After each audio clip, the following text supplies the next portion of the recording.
श्रोताबंधु महर्षि वेदव्यास प्रणीत श्रीमद् भागवत एकादश स्कंद सन्निवेशित सप्तदशोध्यायर वर्णाश्रम धर्म निरूपण संपर्करे आज ଆପଣମାନଙ୍କ ଉଦ୍ଦେଶ୍ୟରେ ମୁଁ ଆଲୋଚନା ପ୍ରସ୍ତୁତ କରୁଛି, ଯାହାର ମୁଖ୍ୟ ପ୍ରକାଶକ ହେଉଛନ୍ତି ସ୍ୱାମୀ ନାରାୟଣାର୍ପଣାନନ୍ଦ ସରସ୍ୱତୀ। ଉଦ୍ଧବ କହିଲେ, ହେ କମଳନୟନ ଶ୍ରୀକୃଷ୍ଣ, ଯେଉଁ ଧର୍ମ ଆଚରଣ କଲେ ସକଳ ବର୍ଣ୍ଣ ଓ ଆଶ୍ରମର ମନୁଷ୍ୟମାନଙ୍କ ହୃଦୟରେ ଆପଣଙ୍କ ପ୍ରତି ଭକ୍ତି ଜାଗ୍ରତ ହୁଏ, ତାହା ତ ଆପଣ ନିରୂପଣ କରିଦେଲେ। ନିଜ ନିଜର ଧର୍ମ କିପରି ଅନୁଷ୍ଠାନ କରି ମନୁଷ୍ୟ ସହଜରେ ଆପଣଙ୍କର ଭକ୍ତି ପାଇପାରିବ, କୃପା କରି ତାହା ବୁଝାଇ ଦିଅନ୍ତୁ। ହେ ପ୍ରଭୁ, ହେ ମହାବାହୁ ମାଧବ, ପ୍ରଥମେ ଆପଣ ହଂସ ରୂପରେ ଅବତାର ଗ୍ରହଣ କରି ବ୍ରହ୍ମାଙ୍କୁ ପରମ ଧର୍ମ ଉପଦେଶ ଦେଇଥିଲେ, କିନ୍ତୁ ଆପଣ ସେହି ଉପଦେଶ ଦେବାର ବହୁ କାଳ ବିତିଗଲାଣି। ବହୁ କାଳ ବିତି ଯାଇଥିବାରୁ ତାହା ଏହି ମର୍ତ୍ତ୍ୟଲୋକରେ ବିଲୁପ୍ତ ପ୍ରାୟ ହୋଇଗଲାଣି।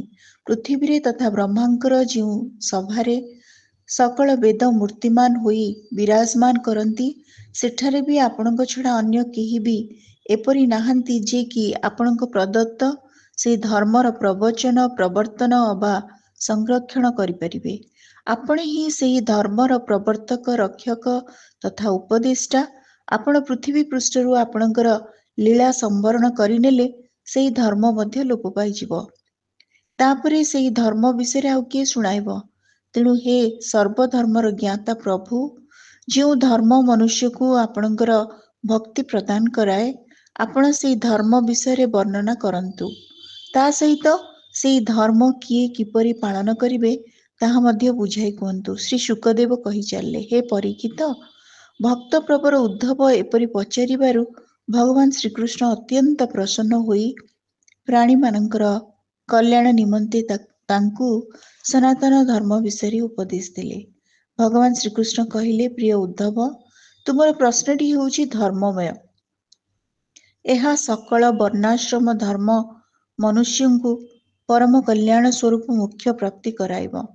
ତେଣୁ ମୁଁ ତୁମକୁ ସେହି ଧର୍ମ ଉପଦେଶ ପ୍ରଦାନ କରୁଛି ଏବଂ ବର୍ଣ୍ଣାଶ୍ରମ ଧର୍ମୀ ମନୁଷ୍ୟଙ୍କ ସମ୍ପର୍କରେ କହୁଛି, ତୁମେ ସାବଧାନ ହୋଇ ଶୁଣ। ଚଳିତ କଳ୍ପର ଆରମ୍ଭରେ ସତ୍ୟଯୁଗ ଆରମ୍ଭ ଏବଂ ଏହି ସମୟରେ ହଂସ ନାମକ ଗୋଟିଏ ମାତ୍ର ବର୍ଣ୍ଣ ପ୍ରଚଳିତ ଥିଲା। ଲୋକମାନେ ସମସ୍ତେ ଜନ୍ମରୁ ହିଁ କୃତକୃତ୍ୟ ହୋଇଯାଉଥିଲେ, ତେଣୁ ସେହି ଯୁଗର ନାମ ଥିଲା କୃତ ଯୁଗ।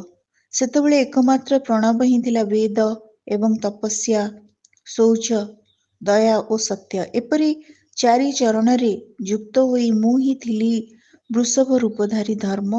ସେହି ଯୁଗର ନିଷ୍ପାପ ଓ ପରମ ତପସ୍ୱୀ ଭକ୍ତମାନେ ମୋତେ ଅର୍ଥାତ୍ ହଂସ ସ୍ୱରୂପ ଶୁଦ୍ଧ ପରମାତ୍ମାଙ୍କୁ ଉପାସନା କରୁଥିଲେ।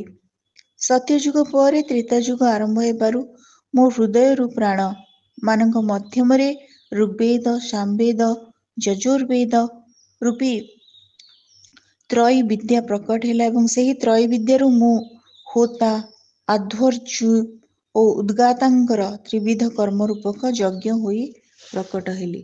ମୋର ଅର୍ଥାତ୍ ବିରାଟ ପୁରୁଷଙ୍କ ମୁଖରୁ ବ୍ରାହ୍ମଣ, ଭୋଜରୁ କ୍ଷତ୍ରିୟ, ଜଙ୍ଘରୁ ବୈଶ୍ୟ ଏବଂ ଚରଣରୁ ଶୂଦ୍ରମାନଙ୍କର ଉତ୍ପତ୍ତି ହେଲା।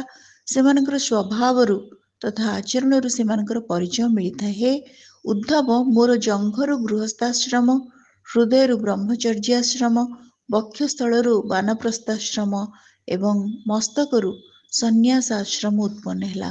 ଏହି ସବୁ ବର୍ଣ୍ଣ ଓ ଆଶ୍ରମ ଅନ୍ତର୍ଗତ ମନୁଷ୍ୟଙ୍କର ସ୍ୱଭାବ ମଧ୍ୟ ସେମାନଙ୍କର ଉତ୍ପତ୍ତି ସ୍ଥାନ ଅନୁସାରେ ଉତ୍ତମ, ମଧ୍ୟମ ଓ ଅଧମ ହୋଇଗଲା।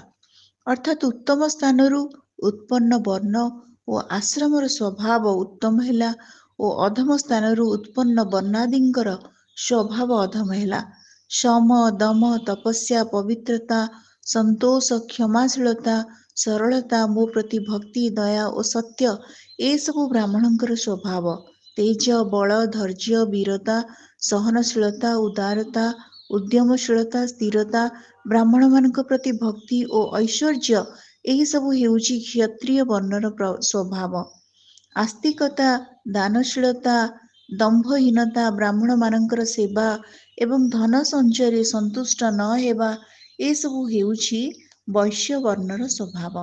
ନିଷ୍କପଟ ଭାବରେ ବ୍ରାହ୍ମଣ, ଗୋ ଏବଂ ଦେବତାମାନଙ୍କର ସେବା କରିବା ଏବଂ ସେଥିରୁ କିଛି ମିଳିଲା, ଯାହା କିଛି ମିଳିଲା ସେତିକିରେ ସନ୍ତୁଷ୍ଟ ରହିବା ଏସବୁ ହେଉଛି ଶୂଦ୍ର ବର୍ଣ୍ଣର ସ୍ୱଭାବ। ଅପବିତ୍ରତା, ମିଥ୍ୟାଚାର, ଚୋରବୃତ୍ତି, ଈଶ୍ୱର ଓ ପରଲୋକକୁ ଭ୍ରୂକ୍ଷେପ ନ କରିବା, ଅଯଥା କଳହ କରିବା ଏବଂ କାମ, କ୍ରୋଧ ଓ ତୃଷ୍ଣାର ଅଧୀନ ହୋଇ ରହିବା ଏସବୁ ହେଉଛି ଅନ୍ତ୍ୟଜମାନଙ୍କର ସ୍ୱଭାବ। ହେ ଉଦ୍ଧବ, ଚାରି ବର୍ଣ୍ଣ ଓ ଚାରି ଆଶ୍ରମ ନିମନ୍ତେ ସାଧାରଣ ଧର୍ମ ହେଉଛି କାୟ, ମନ ଓ ବାକ୍ୟରେ କାହାରି ପ୍ରତି ହିଂସା ଆଚରଣ ନ କରିବା, ସତ୍ୟରେ ଦୃଢ଼ ରହିବା, ଚୋରି ନ କରିବା, କାମ, କ୍ରୋଧ ତଥା ଲୋଭରୁ ଦୂରେଇ ରହିବା ଏବଂ ଯେଉଁ କର୍ମ କଲେ ସମସ୍ତ ପ୍ରାଣୀ ପ୍ରସନ୍ନ ହେବେ ଓ ସମସ୍ତଙ୍କର ମଙ୍ଗଳ ହେବ ସେହିପରି କର୍ମ କରିବା। ଦ୍ୱିଜମାନଙ୍କ ମଧ୍ୟରେ ବ୍ରାହ୍ମଣ, କ୍ଷତ୍ରିୟ ତଥା ବୈଶ୍ୟମାନେ ଗର୍ଭଧାନ ଆଦି ସଂସ୍କାର କ୍ରମରେ ଯଜ୍ଞୋପବୀତ ସଂସ୍କାର ରୂପକ ଦ୍ୱିତୀୟ ଜନ୍ମ ଲାଭ କରି ତାପରେ ଗୁରୁକୁଳରେ ରହି ଇନ୍ଦ୍ରିୟ ସଂଯମ କରିବେ ଏବଂ ଆଚାର୍ଯ୍ୟଙ୍କ ଆଜ୍ଞା ହେଲେ ବେଦ ଅଧ୍ୟୟନ କରିବା ସହିତ ବେଦ ବାକ୍ୟର ଅର୍ଥ ବିଷୟରେ ବିଚାର କରିବେ।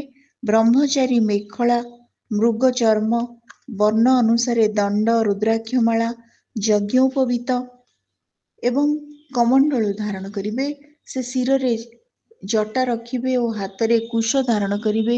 ସେ ସୌଖିନତା ପାଇଁ ଦାନ୍ତ ଓ ଲୁଗାପଟା ସଫା କରିବେ ନାହିଁ। ସେ ରଙ୍ଗୀନ ଆସନରେ ବସିବେ ନାହିଁ। ସେ ସ୍ନାନ, ଭୋଜନ, ହୋମ, ଜପ ଓ ମଳମୂତ୍ର ତ୍ୟାଗ କରିବା ସମୟରେ ମୌନ ରହିବେ। ସେ କାଖତଳର ତଥା ଗୁପ୍ତ ଇନ୍ଦ୍ରିୟର କେଶ ବା ଲୋମ କାଟିବେ ନାହିଁ କି ସୌନ୍ଦର୍ଯ୍ୟ ପାଇଁ କେବେ ନଖ କାଟିବେ ନାହିଁ। ସେ ପୂର୍ଣ୍ଣ ବ୍ରହ୍ମଚର୍ଯ୍ୟ ପାଳନ କରିବେ। ସ୍ୱୟଂ ତ କେବେ ବୀର୍ଯ୍ୟପାତ କରିବେ ନାହିଁ। ଯଦି କୌଣସି କାରଣରୁ ଏହା ହୁଏ ତେବେ ପ୍ରାଣାୟାମ କରିବେ, ସ୍ନାନ କରିବେ, ଗାୟତ୍ରୀ ଜପ କରିବେ। ବ୍ରହ୍ମଚାରୀ ପବିତ୍ରତାର ସହିତ ଏକାଗ୍ରଚିତ୍ତ ହୋଇ ଅଗ୍ନି, ସୂର୍ଯ୍ୟ, ଆଚାର୍ଯ୍ୟ, ଗୋ, ବ୍ରାହ୍ମଣ, ଗୁରୁ, ବୃଦ୍ଧଜନ ଏବଂ ଦେବତାମାନଙ୍କୁ ଉପାସନା କରିବେ ତଥା ପ୍ରାତଃକାଳ ଓ ସାୟଂକାଳରେ ମୌନ ହୋଇ ସାନ୍ଧ୍ୟୋପାସନା ତଥା ଗାୟତ୍ରୀ ଜପ କରିବେ। ସେ ଗୁରୁଙ୍କୁ ଈଶ୍ୱର ମଣିବେ, କାରଣ ଗୁରୁ ଯେ ସାକ୍ଷାତ ଈଶ୍ୱର, ଗୁରୁଙ୍କୁ ନ ମଣିବ ନର। ଗୁରୁଟି ସର୍ବଦେବମୟୀ, ମୁହିଁ ବସଇ ଗୁରୁ ଦେହେ। ଏଘେନି ଗୁରୁ ଭଗବାନ, ସେ ନୁହେଁ ମନୁଷ୍ୟ ସମାନ। ସେ ସକାଳ ଓ ସନ୍ଧ୍ୟା ଦୁଇ ବେଳା ଭିକ୍ଷା କରିବେ ଓ ଯାହା କିଛି ଭିକ୍ଷା ମିଳିବ ତାହା ଆଣି ଗୁରୁଦେବଙ୍କୁ ସମର୍ପି ଦେବେ। ଖାଦ୍ୟ ଦ୍ରବ୍ୟ ବ୍ୟତୀତ ଅନ୍ୟ ଯାହା କିଛି ମିଳିଥିବ ତାହା ବି ଗୁରୁଦେବଙ୍କୁ ନିବେଦନ କରିବେ। ଗୁରୁଙ୍କ ଆଜ୍ଞା ପାଳନ ପରେ ହିଁ ସେ ତାଙ୍କ ସଂଯତ ଚିତ୍ତରେ ଯଥୋଚିତ ଉପଯୋଗ କରିବେ।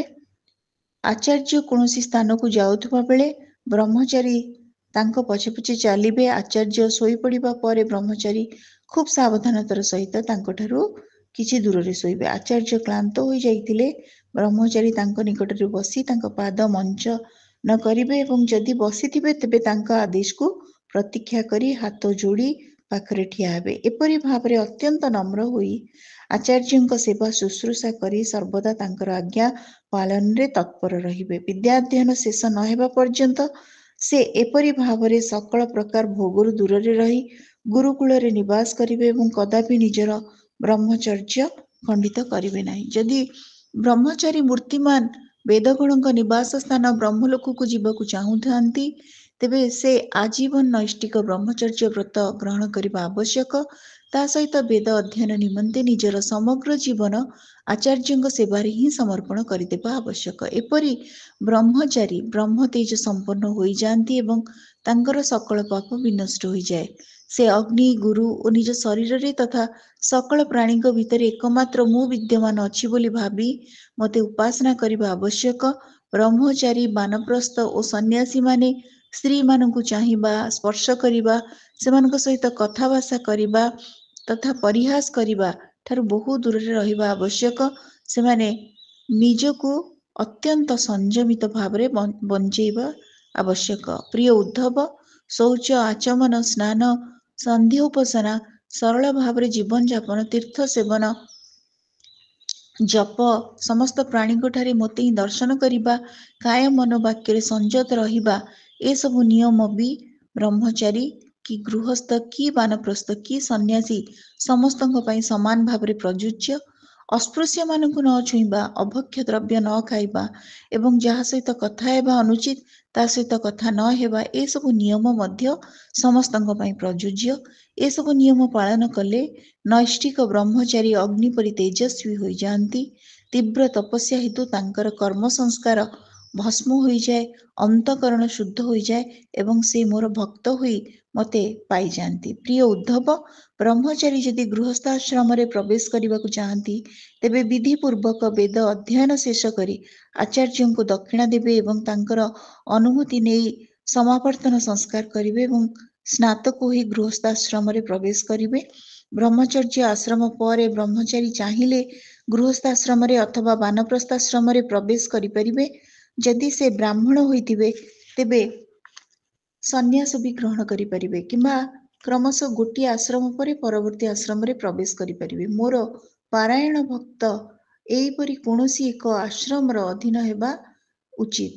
ସେ ବିନା ଆଶ୍ରମରେ ରହିବା ଉଚିତ ନୁହେଁ କି ବିପରୀତ କ୍ରମରେ ଆଶ୍ରମ ପରିବର୍ତ୍ତନ କରି ସ୍ୱେଚ୍ଛାଚାରିତାରେ ପ୍ରବୃତ୍ତ ହେବା ଉଚିତ ନୁହେଁ। ହେ ପ୍ରିୟ ଉଦ୍ଧବ, ଯଦି ବ୍ରହ୍ମଚର୍ଯ୍ୟାଶ୍ରମ ପରେ ବ୍ରହ୍ମଚାରୀ ଗୃହସ୍ଥାଶ୍ରମରେ ପ୍ରବେଶ କରିବାକୁ ଚାହାନ୍ତି, ତେବେ ସେ ନିଜର ଅନୁରୂପ ଶାସ୍ତ୍ରୋକ୍ତ ଲକ୍ଷଣରେ ସମ୍ପନ୍ନ ତଥା ନିଜଠାରୁ କମ୍ ବୟସର ଓ ନିଜ ବର୍ଣ୍ଣର କନ୍ୟାଟିଏ ବିବାହ କରିବା ଉଚିତ।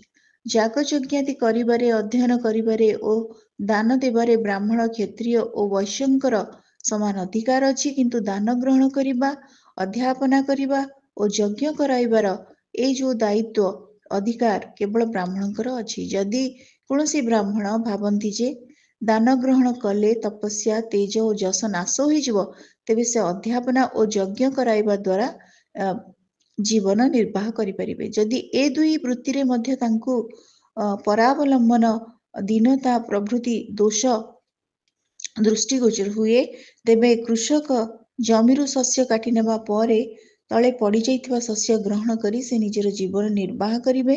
ହେ ଉଦ୍ଧବ, ବ୍ରାହ୍ମଣ ଶରୀର ହେଉଛି ଅତ୍ୟନ୍ତ ଦୁର୍ଲଭ। ତୁଚ୍ଛ ବିଷୟୋପଭୋଗରେ ମଜ୍ଜି ରହିବା ନିମନ୍ତେ ଏହି ଶରୀର ମିଳିନାହିଁ।